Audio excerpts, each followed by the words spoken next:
24 ذی الحج 25 اپریل بروز پیر 1932 عیسوی ایک عظیم الشان اسلام کا ایسا روح پرور منظر جس کو دیکھ کر ہزاروں لوگوں نے اسلام قبول کیا اور اسلام کی حقانیت دنیا کے چپے چپے پر پھیل گئی۔ ہوا کچھ یوں کہ حضرت حذیفہ بن یمان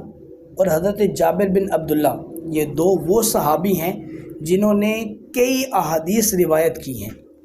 اور حضور جان عالم علیہ السلام کے بڑے قریبی صحابہ میں سے گزرے ہیں۔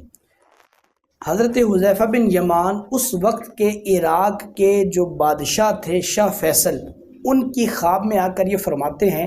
کہ بھئی میری اور جابر کی قبر میں پانی آ رہا ہے، دریا اپنا رستہ چینج کر رہا ہے، لہذا ایسا کرو کہ ہم دونوں کی قبروں کو منتقل کر دیا جائے۔ اب پہلی رات کو شاہ فیصل نے یہ خواب دیکھا، دوسری رات کو بھی دیکھا، اس نے زیادہ توجہ نہیں کی، اس خواب کے مطلب کو سمجھ نہیں سکا۔ پھر تیسری رات کو حضرت حذیفہ بن یمان عراق کے سب سے بڑے مفتی ابو سعید ان کی خواب میں تشریف لائے اور آ کر فرمایا کہ یہی بات کہ میری اور جابر کی قبر میں پانی آ رہا ہے، لہٰذا ہماری قبر کو منتقل کیا جائے۔ اب مفتی صاحب نے جب یہ دیکھا تو وہ فوراً اپنے اس بادشاہ کے پاس پہنچے اور آ کر اپنی خواب کو بیان کیا۔ بادشاہ نے کہا یہی خواب تو 2 دن سے متواتر میں بھی دیکھ رہا ہوں،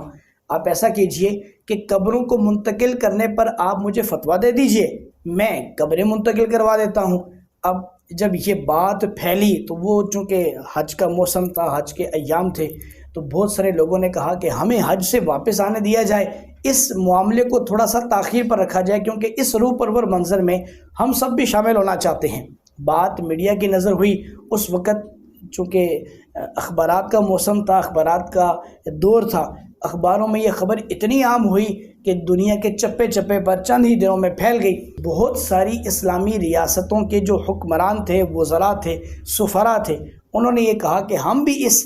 روح پرور منظر میں شامل ہونا چاہتے ہیں، لہذا اس کا کوئی ایک دن اناؤنس کر دیا جائے۔ تو پھر یہ مبارک دن رکھا گیا 24 ذی الحج 25 اپریل بروز پیر 1932 عیسوی کو لوگوں نے یہ دیکھا کہ سب سے پہلے حضرت حذیفہ بن یمان آپ کی قبر کو کھودا گیا اور ایک کرین کے ذریعے آپ کے مبارک جسم کو اس کرین کے ذریعے باہر نکالا گیا اور ایک سٹیچر پر ڈال دیا گیا، اور پھر اس سٹیچر کو عراق کے سب سے بڑے مفتی حضرت ابو سعید اور پھر شاہ فیصل کا جو ولی عہد تھا، یہ 4 لوگوں نے مل کر اس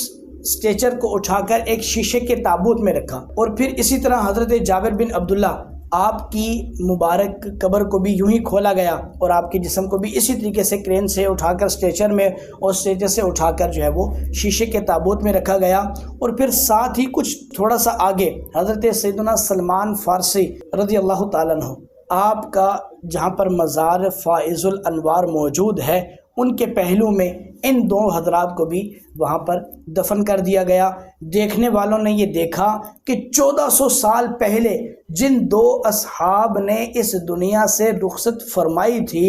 وہ آج بھی ان کا جسم بھی سلامت ہے، ان کا کفن بھی سلامت ہے، اور یہ روح پرور منظر جب دیکھا لوگوں نے، اور اس میں ایک خصوصی بات یہ دیکھی کہ ان 2 اصحاب کی آنکھیں جو ہیں وہ کھلی ہوئی تھیں، اور ان کھلی آنکھوں کے اندر اتنی چمک تھی کہ لوگ دیکھ کر ان کی آنکھیں حیران ہو جاتی اور وہ زیادہ دیر تک یہ منظر دیکھ نہ پاتے، اور اس وقت ویڈیو کے ذریعے اس منظر کو دنیا بھر میں دکھایا گیا، اور بعد میں عراق کے سینما کے اندر بھی اس منظر کو لوگوں کو دکھایا گیا، اور اس منظر کو دیکھ کر ہزاروں جو غیر مسلم تھے انہوں نے اسلام قبول کر لیا۔ اسلام کی اتنی بڑی حقانیت کو دیکھ کر اللہ مجھے اور آپ کو ہمیشہ اسلام پر ثابت قدم رکھے۔